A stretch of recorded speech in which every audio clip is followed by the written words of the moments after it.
Hi ಎಲ್ಲರಿಗೂ ನಮಸ್ಕಾರ. Welcome to my channel ವಿಶಿಷ್ಟ ಭೋಜನ. ಸಾಂಪ್ರದಾಯಿಕ ಸಿಹಿ ತಿಂಡಿಗಳಲ್ಲಿ ಒಂದಾದಂತಹ ಕಜ್ಜಾಯವನ್ನು ಕೆಲವೊಂದು ಮುಖ್ಯವಾದ ಟಿಪ್ಸ್ಗಳೊಂದಿಗೆ ಯಾವ ರೀತಿ ನಾವು ಸುಲಭವಾಗಿ ಮಾಡ್ಕೊಳ್ಬೋದು ಅಂತ ಇವತ್ತಿನ ನನ್ನ ವಿಡಿಯೋದಲ್ಲಿ ತೋರಿಸ್ಕೊಡ್ತಾ ಇದ್ದೀನಿ. ಬನ್ನಿ ಯಾವ ರೀತಿ ಮಾಡೋದು ಅಂತ ನೋಡ್ಕೊಳ್ಳೋಣ. ನಾನಿಲ್ಲಿ 2 ಬಟ್ಲಾಗುವಷ್ಟು ರೇಷನ್ ಅಕ್ಕಿನ 10 ಗಂಟೆಗಳ ಕಾಲ ನೀರಿನಲ್ಲಿ ನೆನೆಸಿ ಈ ರೀತಿ ಒಣಗಾಕ್ತಾ ಇದ್ದೀನಿ. ಒಂದು ಕಾಟನ್ ಬಟ್ಟೆ ಮೇಲೆ, ಒಂದು ತೆಳುವಾದ ಕಾಟನ್ ಬಟ್ಟೆ ಮೇಲೆ ಈ ರೀತಿ ನೆರಳಲ್ಲೇ ಒಣಗಿಸ್ಬೇಕು. ಇದನ್ನ ಯಾವುದೇ ಕಾರಣಕ್ಕೂ ಬಿಸಿಲಿನಲ್ಲಿ ಒಣಗಿಸ್ಕೊಳ್ಬಾರ್ದು. ಈ ಅಕ್ಕಿನ ಪೂರ್ತಿ ಡ್ರೈ ಆಗೋವರೆಗೂ ಒಣಗಿಸ್ಕೊಳ್ಬಾರ್ದು.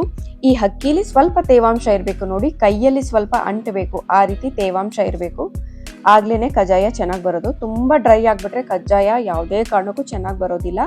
ಹಾಗಾಗಿ ನೋಡಿಕೊಂಡು ಸರಿಯಾದ ರೀತಿಯಲ್ಲಿ ಇದನ್ನ ಒಣಗಿಸ್ಕೊಳ್ಬೇಕು.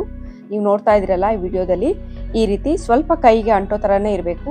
ಆಗ ನಾವು ಇದನ್ನ ಮಿಕ್ಸಿ ಜಾರ್ಗೆ ಹಾಕೊಂಡು ಆದಷ್ಟು ನುಣ್ಣಗೆ ಇದನ್ನ ಪುಡಿ ಮಾಡ್ಕೊಳ್ಬೇಕು.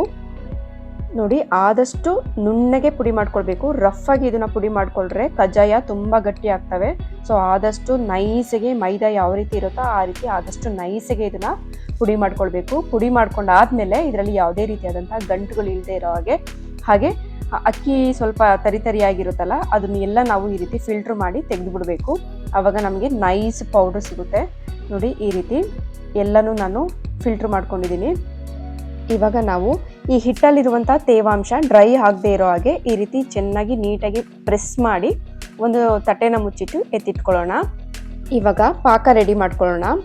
ಪಾಕ ರೆಡಿ ಮಾಡ್ಕೊಳ್ಳೋದಕ್ಕೆ ನಾನು ಯಾವ ಬಟ್ಲು ಅಳತೆಯಲ್ಲಿ ಅಕ್ಕಿನ ತೆಗೆದುಕೊಂಡಿದ್ನೋ ಅದೇ ಬಟ್ಲು ಅಳತೆಯಲ್ಲಿ 2 ಬಟ್ಲು ಆಗೋಷ್ಟು ಬೆಲ್ಲನ ತೆಗೆದುಕೊಂಡಿದ್ದೀನಿ. ಸಮ ಅಕ್ಕಿ ಯಾವ ಅಳತೆಯಲ್ಲಿ ತೊಗೊಂಡಿದ್ನೋ ಅಕ್ಕಿ 2 ಬಟ್ಲಿಗೆ 2 ಬಟ್ಲು ಬೆಲ್ಲ, ಆ ರೀತಿ ಅಳತೆಯಲ್ಲಿ ನಾನು ತೆಗೆದುಕೊಂಡಿದ್ದೀನಿ. ಹಾಗೆ 1 ಬಟ್ಲು ಆಗುವಷ್ಟು ಒಣ ಕೊಬ್ಬರಿ ಇದನ್ನ ತುರಿದಿಟ್ಕೊಂಡಿದ್ದೀನಿ. ಹಾಗೆ 2 ಸ್ಪೂನ್ ಆಗುವಷ್ಟು ಬಿಳಿ ಎಳ್ಳು, 1 ಟೀ ಸ್ಪೂನ್ ಆಗುವಷ್ಟು ಗಸಗಸೆ, 1 ಟೀ ಸ್ಪೂನ್ ಆಗುವಷ್ಟು ಏಲಕ್ಕಿ ಪುಡಿ, ಇಷ್ಟನ್ನ ಪಾಕ ಮಾಡ್ಕೊಳ್ಳೋದಕ್ಕೆ ಅಂತ ತೆಗೆದುಕೊಂಡಿದ್ದೀನಿ. ಇವಾಗ ಈ ಒಣ ಕೊಬ್ಬರಿನ ನಾವು ಮಿಕ್ಸಿಲಿ ಹಾಕೊಂಡು ಜಸ್ಟ್ ಒಂದು ರೌಂಡ್ ತಿರುಗಿಸ್ಕೊಳ್ಳೋಣ. ಪೂರ್ತಿ ನುಣ್ಣಗಾಗೋವರೆಗೂ ತಿರುಗಿಸ್ಕೊಳ್ಬಾರ್ದು. ಜಸ್ಟ್ ಆನ್ ಅಂಡ್ ಆಫ್ ಮಾಡಿದ್ರೆ ಸಾಕು.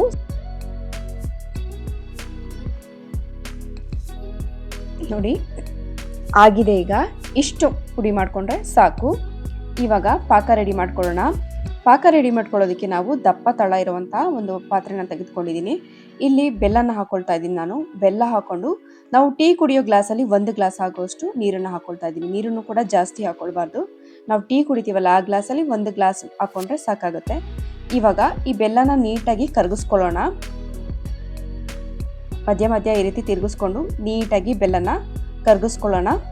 ನೋಡಿ, ಕರಗಿದೆ ಇವಾಗ ಬೆಲ್ಲ. ಇವಾಗ ಇದನ್ನ ನಾನು ಒಂದು ಬೇರೆ ಪಾತ್ರೆಗೆ, ದಪ್ಪ ತಳ ಇರುವಂಥ ಪಾತ್ರೆಗೆ ಫಿಲ್ಟ್ರ್ ಮಾಡ್ಕೊತಾ ಇದ್ದೀನಿ. ಒಂದೊಂದ್ಸಲ ಬೆಲ್ಲದಲ್ಲೂ ಕೂಡ ಕಲ್ಲುಗಳಿರುತ್ತೆ. ಸೊ ಹಾಗಾಗಿ ಈ ರೀತಿ ಫಿಲ್ಟ್ರ್ ಮಾಡ್ಕೊಂಡು ಮಾಡಿದ್ರೆ ಕಜ್ಜಾಯ ತಿನ್ನೋದಕ್ಕೆ ನಮಗೆ ಚೆನ್ನಾಗಿರುತ್ತೆ. ಈಗ ಬೆಲ್ಲ ಪಾಕನ ರೆಡಿ ಮಾಡ್ಕೊಳ್ತಾ ಇದ್ದೀನಿ. ಮೊದಲು ಈ ರೀತಿ ನೊರೆಯಾಗಿ ಬರುತ್ತೆ. ಆಮೇಲೆ ಅದು ಕಡಿಮೆ ಆಗಿ ಪಾಕ ರೆಡಿ ಆಗುತ್ತೆ. ಕೈ ಬಿಡ್ದಂಗೆ ನೀವು ಈ ರೀತಿ ತಿರ್ಗಿಸ್ಕೊಳ್ತಾನೆ ಇರಬೇಕು. ಈ ಕಜ್ಜಾಯ ಮಾಡೋವಾಗ ಇಬ್ಬರಿದ್ರೆ ತುಂಬ ಒಳ್ಳೆಯದು. ನೋಡಿ, ಪಾಕನ ಅವಾಗವಾಗ ಈ ರೀತಿ ಚೆಕ್ ಮಾಡ್ಕೊಳ್ತಾ ಇರಿ. ನೀವು ನೀರಲ್ಲಿ ಹಾಕಿ ಕೂಡ ಪಾಕನ ಚೆಕ್ ಮಾಡ್ಕೊಳ್ಬೋದು. ನೀರಲ್ಲಿ ಒಂದು ಸ್ವಲ್ಪ ಪಾಕನ ಹಾಕಿದ್ರೆ ಅದು ಸ್ವಲ್ಪ ಹಿಂಗೆ ಉಂಡೆ ಥರ ಬಂದರೆ ಆವಾಗ ಸರಿಯಾದ ಕನ್ಸಿಸ್ಟೆನ್ಸಿಲಿ ಇದೆ ಅಂತ. ಇಲ್ಲಾಂದರೆ ನೀವು ಈಸಿಯಾಗಿ ಕೈಯಲ್ಲೂ ಕೂಡ ಚೆಕ್ ಮಾಡ್ಕೊಳ್ಬೋದು. ಫಿಂಗರಲ್ಲಿ ಕೂಡ ನಾವು ಚೆಕ್ ಮಾಡ್ಕೊಳ್ಬೋದು. ನೋಡಿ, ಈಗ ಆಲ್ಮೋಸ್ಟ್ ಆಗಿದೆ. ಇವಾಗ ಚೆಕ್ ಮಾಡ್ಕೊಳ್ಳೋಣ. ನೋಡಿ, ಕೈಯಲ್ಲಿ ಈ ರೀತಿ ಮಾಡಿದ್ರೆ ಅರ್ಧ ಇಂಚು ಅಥವಾ 1 ಇಂಚು ಈ ರೀತಿ ಕಟ್ಟಾಗದೇ ಇರೋ ಹಾಗೆ ಎಳೆ ಪಾಕ ಬರಬೇಕು. 1 ಎಳೆ ಪಾಕ ಬರಬೇಕು. ಆವಾಗ ಇದು ಸರಿಯಾದ ಹದದಲ್ಲಿ ಇದೆ ಅಂತ ಗೊತ್ತಾಗುತ್ತೆ. ಇವಾಗ ಇದಕ್ಕೆ ನಾನು ಒಣ ಕೊಬ್ಬರಿ, ಬಿಳಿ ಎಳ್ಳು, ಗಸಗಸೆ ಹಾಗೆ ಏಲಕ್ಕಿ ಪುಡಿ ಎಲ್ಲವನ್ನು ಹಾಕಿ ಒಂದ್ಸಲ ಈ ರೀತಿ ಚೆನ್ನಾಗಿ ಮಿಕ್ಸ್ ಮಾಡ್ಕೊಳ್ತಾ ಇದ್ದೀನಿ. ಎಲ್ಲೂ ಗಂಟು ಇಲ್ಲದೆ ಇರೋ ಹಾಗೆ ಈ ರೀತಿ ಚೆನ್ನಾಗಿ ಮಿಕ್ಸ್ ಮಾಡ್ಕೊಳ್ಬೇಕು. ಇಷ್ಟ ಆದಮೇಲೆ ಇವಾಗ ಇದಕ್ಕೆ ಮಧ್ಯ ಹಿಟ್ಟನ್ನು ಹಾಕ್ಕೊಂಡು, ಅಕ್ಕಿ ಹಿಟ್ಟನ್ನು ಹಾಕ್ಕೊಂಡು ಈ ರೀತಿ ಮಿಕ್ಸ್ ಮಾಡ್ತಾ ಗಂಟುಗಳು ಇಲ್ಲದೆ ಇರೋ ಹಾಗೆ ನೀಟಾಗಿ ಮಿಕ್ಸ್ ಮಾಡ್ಕೊಳ್ಬೇಕು. ವಿಸ್ಕರ್ ಇದ್ದರೆ ವಿಸ್ಕರ್ ಸಹಾಯದಿಂದ ನೀಟಾಗಿ ಮಿಕ್ಸ್ ಮಾಡ್ಕೊಳ್ಳಿ. ಮೊದಲು ತುಂಬ ಚೆನ್ನಾಗಿ ಅದರಲ್ಲಿ ಮಿಕ್ಸ್ ಆಗುತ್ತೆ.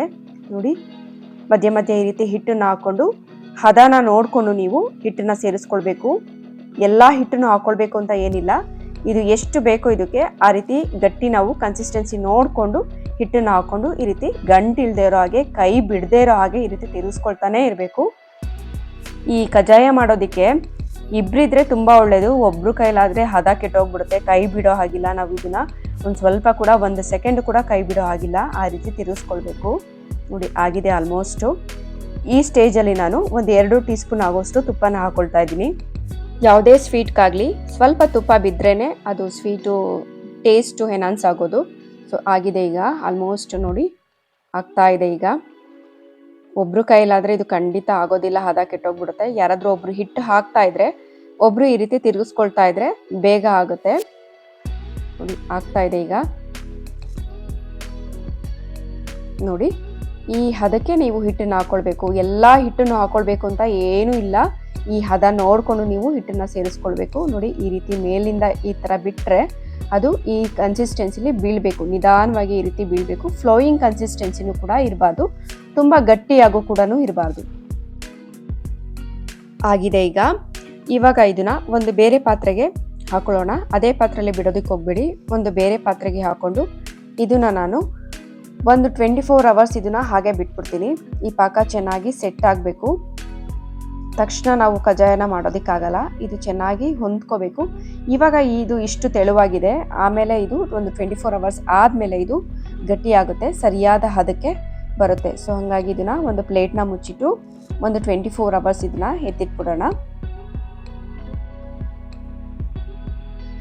ಇವಾಗ ಒಂದು 24 ಅವರ್ಸ್ ಆಗಿದೆ. ನೋಡಿ ಪಾಕ ಎಷ್ಟು ಗಟ್ಟಿಯಾಗಿದೆ ಅಂತ. ಇದನ್ನು ಒಂದ್ಸಲ ಮಿಕ್ಸ್ ಮಾಡ್ಕೊಳ್ಳೋಣ. ಈ ರೀತಿ ಮೇಲೆ ಸ್ವಲ್ಪ ಗಟ್ಟಿಯಾಗಿರುತ್ತೆ. ಸೊ ಇದನ್ನು ಒಂದ್ಸಲ ಈ ರೀತಿ ಚೆನ್ನಾಗಿ ಮಿಕ್ಸ್ ಮಾಡ್ಕೊಳ್ಳೋಣ. ನೋಡಿ ಸರಿಯಾದ ಕನ್ಸಿಸ್ಟೆನ್ಸಿಲಿದೆ. ನೋಡಿ ಕೈಯಲ್ಲಿ ಈ ರೀತಿ ತೆಗೆದುಕೊಂಡ್ರೆ ಹರಳ್ಕೊಳ್ಬಾರ್ದು, ಆಗ ನಮಗೆ ಎಣ್ಣೆಗೆ ಹಾಕಿದ ತಕ್ಷಣ ಬಿಟ್ಕೊಂಡ್ಬಿಡುತ್ತೆ ಹರಳ್ಕೊಂಡ್ರೆ. ನೋಡಿ ಈ ಹದಕ್ಕೆ ಇದ್ದರೆ ಇದನ್ನು ನಾವು ಹೇಗೆ ಬೇಕಾದರೂ ತಟ್ಟಿ ಎಣ್ಣೆಗೆ ಹಾಕ್ಕೊಳ್ಬೋದು. ಸ್ವಲ್ಪ ಗಟ್ಟಿಯಾದರೂ ಚಿಂತೆ ಬೇಡ. ಒಂದು 2-3 ಸ್ಪೂನ್ ಹಾಲು ಹಾಕ್ಕೊಂಡು ಚೆನ್ನಾಗಿ ಮಿಕ್ಸ್ ಮಾಡಿಕೊಂಡ್ರೆ ಹದಕ್ಕೆ ಬರುತ್ತೆ. ಒಂದು ವೇಳೆ ತೆಳು ಆಗಿಬಿಟ್ರೆ ಅದನ್ನು ಎಣ್ಣೆಗೆ ಹಾಕ್ಕೊಳ್ಳೋದಕ್ಕೂ ಆಗಲ್ಲ, ಅದನ್ನು ಏನು ಮಾಡೋದಕ್ಕಾಗಲ್ಲ ನಾವು. ಈಗ ನಾನು ಎಷ್ಟು ಬೇಕೋ ಅಷ್ಟು ಉಂಡೆನ ತೆಗೆದುಕೊಂಡು ಈ ರೀತಿ ತಟ್ಕೊಂಡು ಮಧ್ಯದಲ್ಲಿ ಒಂದು ಹೋಲ್ ಮಾಡಿ ತಟ್ಕೋತಾ ಇದ್ದೀನಿ. ಇದನ್ನು ಎಣ್ಣೆಗೆ ಹಾಕ್ಕೊಳ್ಳೋಣ. ಮೊದಲು 1-2 ಕಜ್ಜಾಯ ಸರಿಯಾಗಿ ಬರೋದಿಲ್ಲ, ಎಣ್ಣೆ ಹದವಾಗಿ ಕಾಯಿಸ್ಕೊಳ್ಬೇಕು ನಾವು. ಒಂದ್ಸಲ ಚೆನ್ನಾಗಿ ಎಣ್ಣೆ ಕಾಯ್ದ್ಮೇಲೆ ಲೋ ಫ್ಲೇಮಲ್ಲಿ ಇಟ್ಕೊಳ್ಳಿ. ಈ ರೀತಿ ಎಣ್ಣೆಗೆ ಕಜ್ಜಾಯ ಹಾಕಿದ್ಮೇಲೆ ತಕ್ಷಣ ತಿರುಗಿಸ್ಕೊಳಕ್ಕೆ ಹೋಗಬಾರ್ದು, ಅದಾಗದೆ ಮೇಲಕ್ಕೆ ಬರುತ್ತೆ. ಅದಾಗದೆ ಮೇಲಕ್ಕೆ ಬಂದಮೇಲೆ ಈ ರೀತಿ ನಿಧಾನವಾಗಿ ಟರ್ನ್ ಮಾಡಿಕೊಂಡು ಎರಡೂ ಕಡೆ ಚೆನ್ನಾಗಿ ಒಂದೇ ಸಮನಾಗಿ ಗೋಲ್ಡನ್ ಕಲರ್ ಬರೋ ಹಾಗೆ ಬೇಯಿಸ್ಕೊಳ್ಬೇಕು. ನೋಡಿ ಆಗಿದೆ ಈಗ. ಈಗ ಇದನ್ನು ಫ್ಲಾಟ್ ಆಗಿರುವಂಥ ರೊಟ್ಟಿ ಎಬ್ಬೆಕಾಯಿಂದ ಇದನ್ನು ಈ ರೀತಿ ಪ್ರೆಸ್ ಮಾಡಿಕೊಂಡು ಎಣ್ಣೆನೆಲ್ಲ ತೆಗೆದುಬಿಡಬೇಕು. ನೋಡಿ ಈ ರೀತಿ. ಇಷ್ಟ ಆದರೆ ಬಿಸಿ ಬಿಸಿ ಕಜ್ಜಾಯ ರೆಡಿ ಆಯಿತು. ಐ ಹೋಪ್ ನಿಮಗೆ ರೆಸಿಪಿ ಇಷ್ಟ ಆಗಿದೆ ಅಂತ ಅಂದ್ಕೊಳ್ತೀನಿ. ಇಷ್ಟ ಆಗಿದ್ರೆ ದಯವಿಟ್ಟು ಒಂದು ಲೈಕ್ ಕೊಡಿ, ಹಾಗೆ ಶೇರ್ ಮಾಡಿ. ಹಾಗೆ ಇನ್ನೂ ಯಾರಾದರೂ ನನ್ನ ಚಾನಲ್ನ ಸಬ್ಸ್ಕ್ರೈಬ್ ಮಾಡ್ಕೊಂಡಿಲ್ಲ ಅಂದರೆ ದಯವಿಟ್ಟು ಸಬ್ಸ್ಕ್ರೈಬ್ ಮಾಡ್ಕೊಳ್ಳಿ. ನೋಡಿ ಬಿಸಿ ಬಿಸಿ ಕಜ್ಜಾಯ ರೆಡಿ ಆಯಿತು. ನೋಡಿ ಎಷ್ಟು ಸಾಫ್ಟಾಗಿ, ಒಳಗಡೆನೂ ಕೂಡ ತುಂಬ ಚೆನ್ನಾಗಿ ಬೆಂದಿದೆ, ತುಂಬ ಸಾಫ್ಟಾಗಿ ಬಂದಿದೆ. ಹಾಗೆ ನಮಗೆ ಸಿಹಿನೂ ಕೂಡ ತುಂಬ ಜಾಸ್ತಿ ಅನಿಸೋದಿಲ್ಲ, ಕರೆಕ್ಟಾಗಿದೆ. ಸಮ ಅಳತೆ ತೊಗೊಂಡ್ರೆ ಕರೆಕ್ಟಾಗಿರುತ್ತೆ ಸ್ವೀಟ್ ಕೂಡ. ಮತ್ತೆ ಸಿಗೋಣ ಒಂದೊಳ್ಳೆ ರೆಸಿಪಿಯೊಂದಿಗೆ. Thank you.